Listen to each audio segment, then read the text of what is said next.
A man was attacked by robbers along the road from Jerusalem to Jericho and is left wounded. At first, the priest and a Levite passed by, but decided to go on the other side. Then a Samaritan traveler comes down the same road, sees the injured man, and stops to assess his condition. He feels compassion for the unfortunate individual. He provides assistance, treats his wounds, and then takes him to an inn, where he asks the innkeeper to take care for him. When reading this parable, our attention may be drawn to the priest and the Levite. We might wonder why they would not stop to assist the injured man. Perhaps it was out of fear for their own safety. Traveling alone on foot from Jerusalem to Jericho was extremely dangerous, especially at night. The likelihood of being robbed or assaulted was high. Bandits would hide in ditches or behind rocks, making it easy to ambush unsuspecting travelers.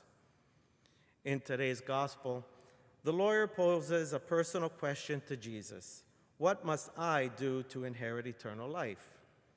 It appears that the lawyer is having thoughts that something might be lacking in his own life to obtain eternal life.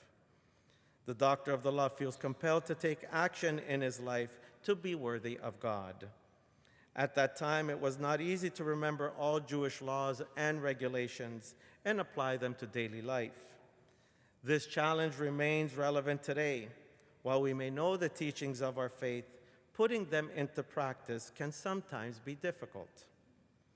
Jesus answers the question with a question: what is written in the law? The doctor of the law responds by recalling the commandment: "You shall love the Lord your God with all your heart, with all your soul, with all your strength, and with all your mind, and your neighbor as yourself." Jesus responds, "You have given the right answer. Do this and you will live." The lawyer seems dissatisfied with the response and continues the conversation by asking, "Who is my neighbor?" Jesus then tells the parable of the Good Samaritan. The first two characters in the story are the priest and the Levite. The temple priest was responsible for overseeing the temple service and serving as a spiritual leader for the Jewish people. The Levites assisted the priest in the Jewish temple. Additionally, the lawyer played an important role in the temple. In those days, a lawyer was not only an interpreter of the law, but also a moral and spiritual guide, whose actions had a profound impact on society.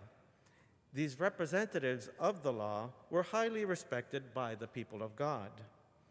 The priest and the Levite passed by on the other side, perhaps for fear of their safety or for fear for becoming unclean and not being able to serve in the temple as the Jewish law prescribes.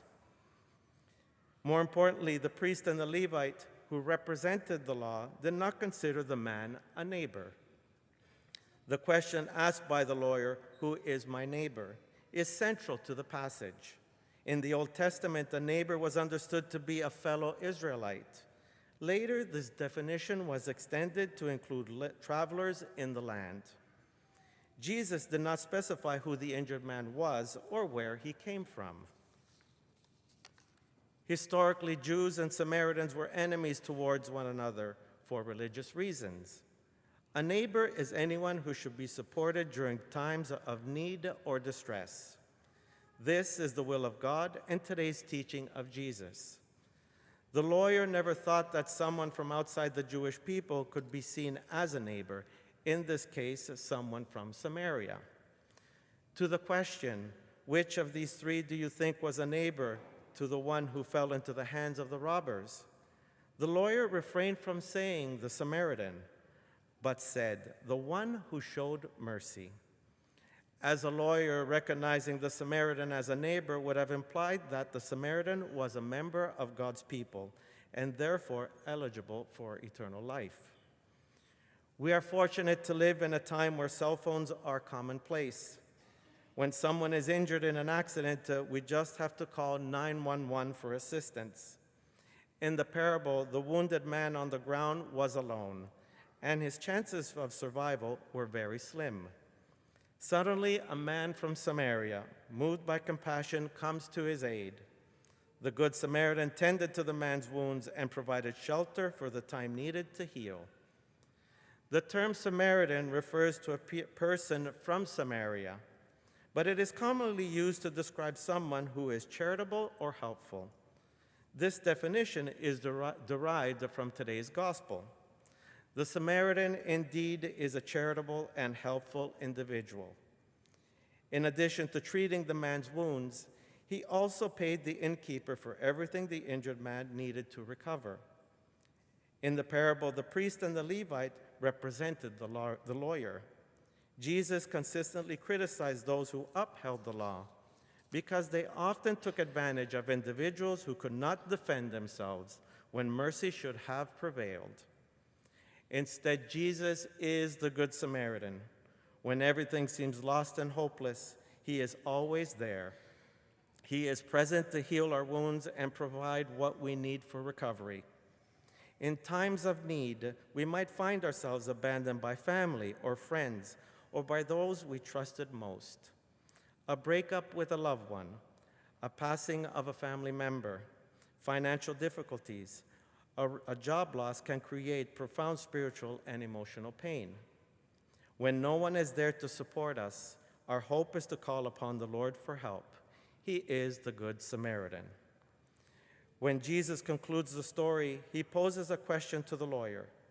Who was a neighbor to the man who was attacked by robbers? The lawyer responds, the one who showed mercy. Jesus then instructs him, go and do likewise. We are called to be like Jesus, merciful and compassionate, especially toward those individuals in our lives where it may be difficult to do so. Through the parable, the lawyer received the answer to his question.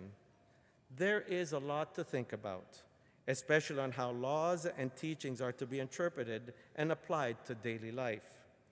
The law of God and the teachings of Jesus are more than instructions on what we should do and not do to obtain eternal life, but they are also about love, mercy, and charity.